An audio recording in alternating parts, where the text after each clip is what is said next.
We lick down police a ground. Monkey see, monkey do. You see, youth, when I see a swing on a bicycle and a bike, them off fight police them.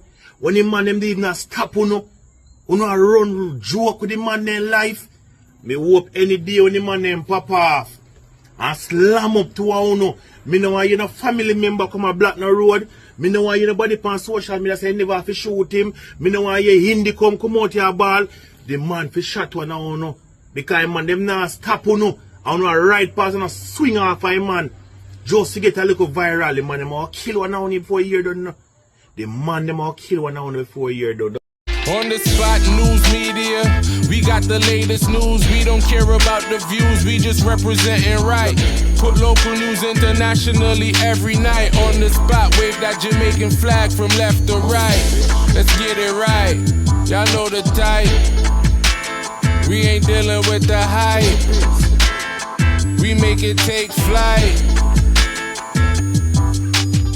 Yeah man, my viewers and subscribers, what one. A blessed and wonderful Wednesday morning to each and every person out there tuning into On The Spot News Media. Now, my peeps, I don't know how we do it over on this side each and every morning.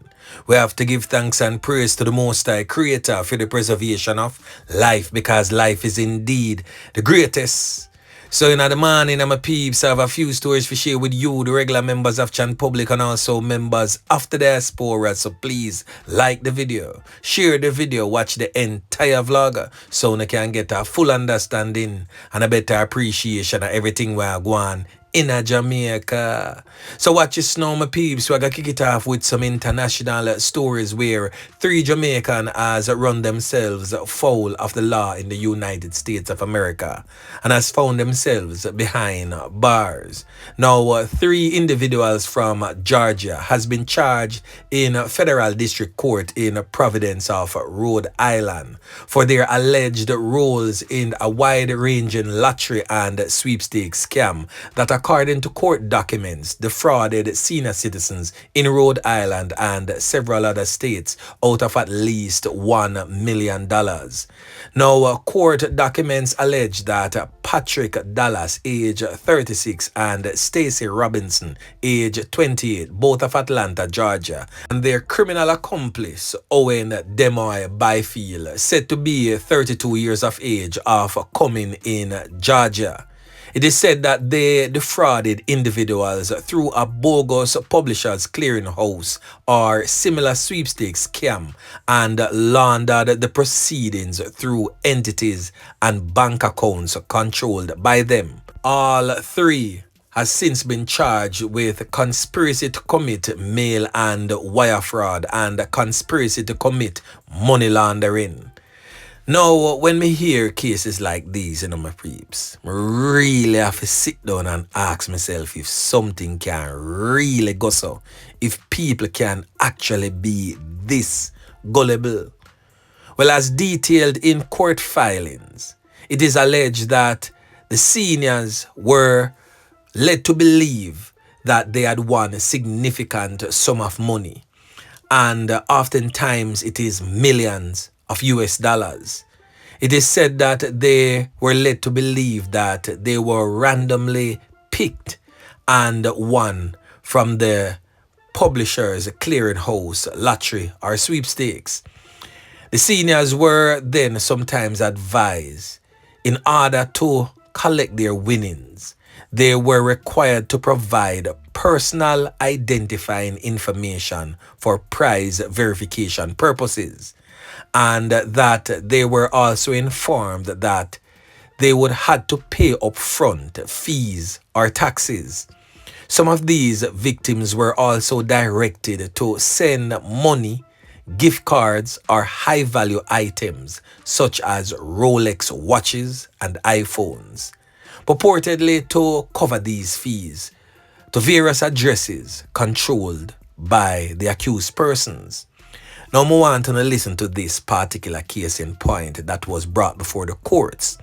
It is alleged that one victim, a 77-year-old Rhode Island man, received what purported to be a notification from a publisher's clearinghouse informing him that he had been randomly entered into a raffle and had won a sum of 17.5 million US dollars. After contacting the prize representative listed in the notification as was instructed, the victim was contacted multiple times by another person purporting to be from a Publishers Clearinghouse who instructed him to wire transfer 100,000 US dollars to an account later determined by law enforcement to be controlled by a member of the conspiracy. Over time, the said victim was repeatedly instructed to purchase a total of 3 Rolex watches valued together at $42,746 and to ship them to addresses later determined to be associated with a member of the conspiracy. The said 77-year-old man was then further instructed to write and send 4 checks, each written for 30,000 US dollars, to an address that was proved to be a part of the scheme.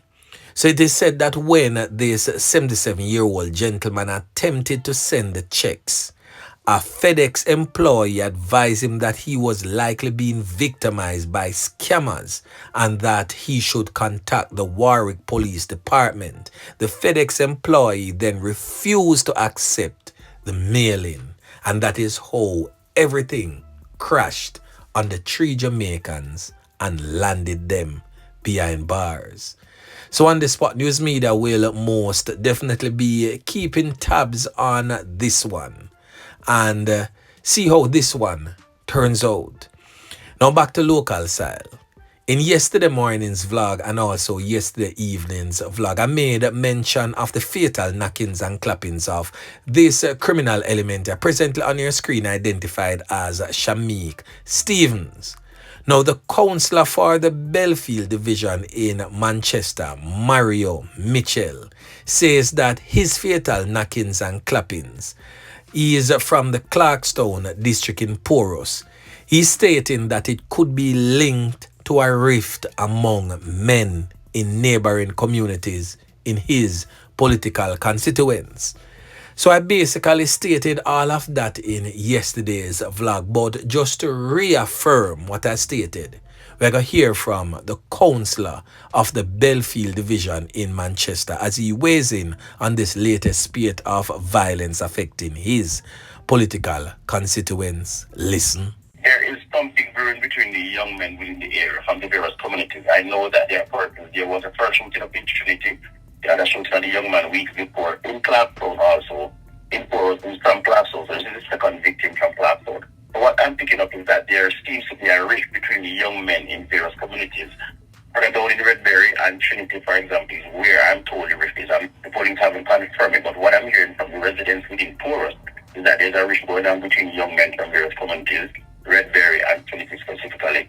And somehow you have persons who have taken sides. I am very concerned about the state of crimes within the parish of Manchester. I thought there was a little bit of the slowing down in terms of the murder rate, but to hear that there was a murder in Clarkstown last night in the Poros area is very shocking to me. We have made some strides and had some meetings with the stakeholders, with the police, with the community, and we thought that we were getting hold of the problem. So to hear that there's another murder last night, now it is indeed something that we are concerned about, and we will take every step to ensure that something like this going on to the festive season will not be a norm for the Poros community. So this latest fatality has now pushed the number of fatal knockings and clappings recorded in Manchester to 44 so far this year.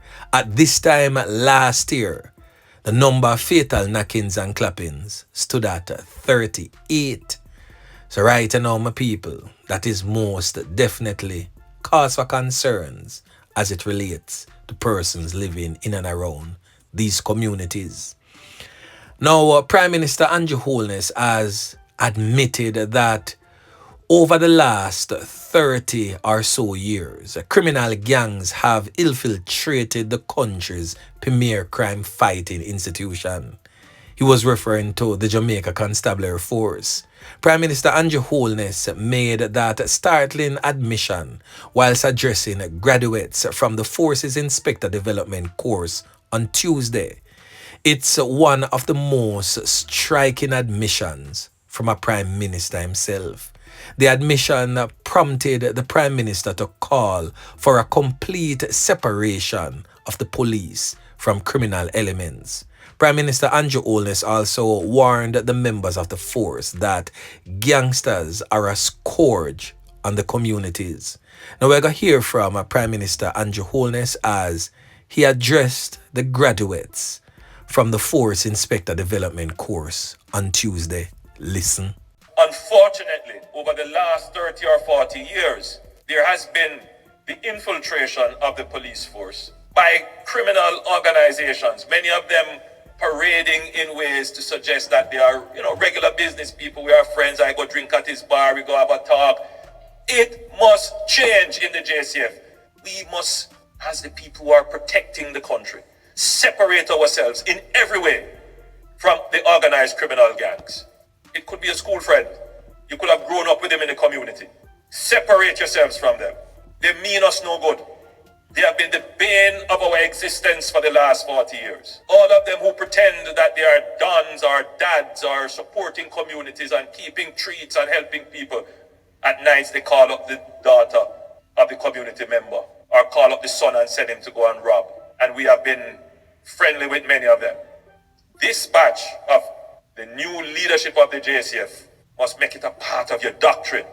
We don't associate with criminal and gangsters and people who are involved in organized crimes. Now, as we invest in degrading and eroding and eradicating the gang, the JCF can't have any of its members involved in gangs. None of the JCF members can be in any way, shape, or form associated with offering support, giving information, taking money from, being friends with people who are in gangs. It must not happen.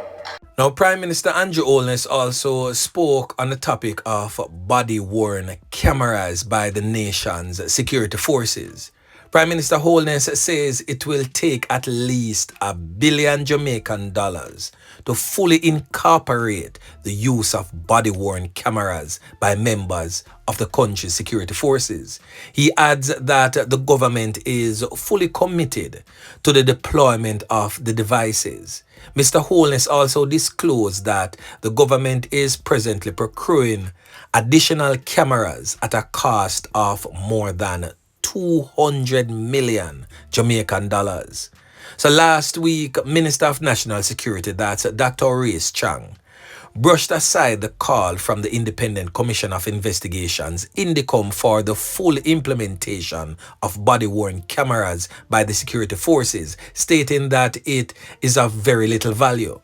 But Mr. Holness sought to assure that there is no conflict or indecisiveness on the part of the government in the deployment of body-worn cameras. He also underscored that the implementation and deployment of the technology cannot be done at the snap of a finger. So now we're going to hear from Prime Minister Andrew Holness as he weighs in on this very touchy topic. Now listen. For us to deploy effectively, because we could always do for show, buy body-worn cameras and pin them on your uniforms. But when you go to collect the footage, there is nowhere to store it. There is no storage. Okay? All right, let's say we store it locally. There is no consistent management. A computer goes down, you lose all of that. So for us to deploy cameras, it is not about the deployment of the camera. The camera is the least of the system of being able to capture real-time footage of police doing their duties. First of all, we have to build a back end to store the data. We need to have a data center. Then we need to be able to connect the cameras to docks and docks to that data center. There's an entire infrastructure that has to be built with broadband connectivity to move the footage from the docks to a secure data center. Now, for once, me have to agree with the Prime Minister on that one, because the body-worn camera system takes a lot of back-end work that will also cost the taxpayers millions of dollars. So it's most definitely not a fix by the snap of your finger. It's going to take some time, but eventually, I believe that we will get there. Now on to the knockings and clappings set of stories. Now a 22-year-old man identified as Daniel Lawrence, said to be from Crook Street in the Kingston Western Police Division, was charged with assault at common law and possession of a prohibited weapon following an incident in his community on Tuesday, November 5th, that is in the community of Jonestown. Now reports from the Denham Town Police are that sometime around 8:39 p.m, the complainants were at home when an argument developed between them and the criminal element Daniel Lawrence. It is alleged that Daniel Lawrence and another man pulled a firearm, pointed it at the complainants, and then threatened them. The report was made to the police and Daniel Lawrence was arrested and subsequently charged on Sunday, November 10th. His court date is to be finalized. Now over there in the Kingston Eastern Police Division, along Greenville Road in the vicinity of Stars East Chill Spot, a fatal knockings and clappings of a man identified as Richard Brooks took place. He's said to be 57 years of age and also a sound system operator. He comes from the area of Beach Road in Bull Bay, St. Andrew.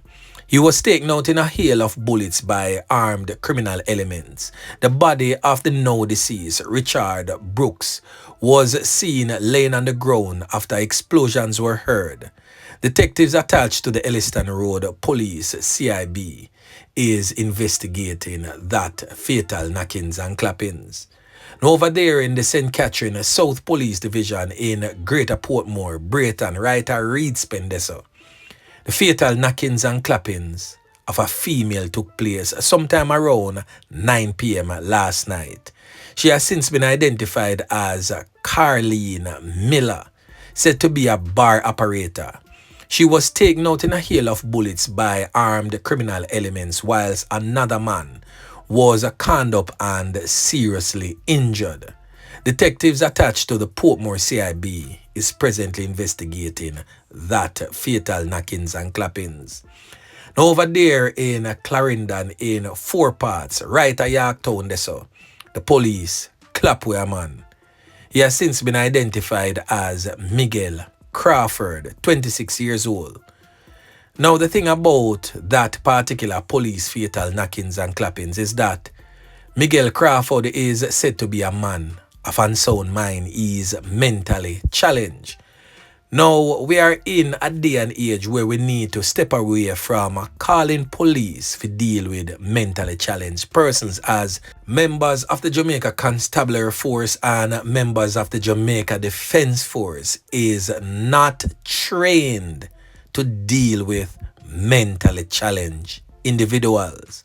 Because when they're called on these scenes and the mentally challenged person act out and try to harm the police, then the police will be forced to defend themselves, and in which oftentimes it results in a fatality. We should have a system set in place where we have trained personnel who are deployed to deal with persons of unsound mind. The police or the soldier should be there as a backup, but not as the person to initially deal with these type of persons. We need to step away from that and preserve some lives. Now over there in the parish of Trelawney in Falmouth, the body of an unidentified male was found slumped over in a silver Toyota Wish, suffering from a portion Takana wounds all over the upper body and head. The Toyota Wish is registered 5179 KR. So anyone knowing the person who drives that silver Toyota Wish is asked to reach out to the Falmouth Police Station and see if you can positively identify this deceased person. Boy, may I tell you, the thing rough. Now, the next thing that we are going to talk about is this criminal element here, presently on your screen, who was caught on camera trying to break into the home of a member of the anchovy community. Now, it took place in Anchovy in the parish of St. James. He was caught whilst trying to take down the camera or to shift it from his face. But little did he know that whilst stretching his hand and trying to turn the camera, his face was captured in the event. Now, I would advise you, Mr. Criminal Element, nobody give the anchovy police no unnecessary work. Just go turn over yourself because you were caught. Yes, you were caught red-handed trying to break into the home of a resident. Yeah, man. Now, the last thing that we are going to talk about. A fatal knockings and clappings of a man that took place in Westmoreland. So the police is probing the fatal knockings and clappings of a man identified as Iwayne Bennett, but he's more popularly known in the streets as Mad Dog. He was taken out in a hail of bullets whilst another man was conned up and seriously injured.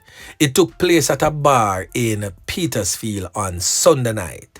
He's originally from St. James, but Iwayne Bennett moved to Petersfield with his family due to gang violence.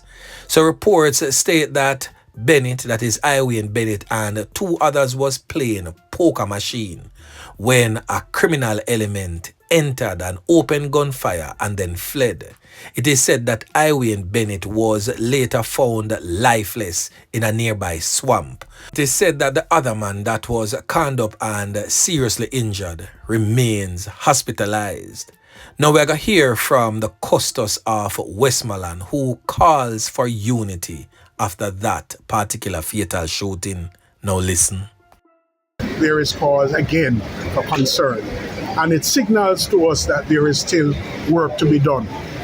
And the citizens of Westmoreland ought to realize that they will have to do their part in ensuring that when criminals behave as they do, they furnish information to the police, and even before, if possible, so that these persons can be apprehended and brought to justice. So the knockings and clappings continues. So anyway, my peeps, remember to like, share, subscribe to the channel. Stay tuned to On The Spot News Media as I continue to bring you fresh news and updates in subsequent newscast.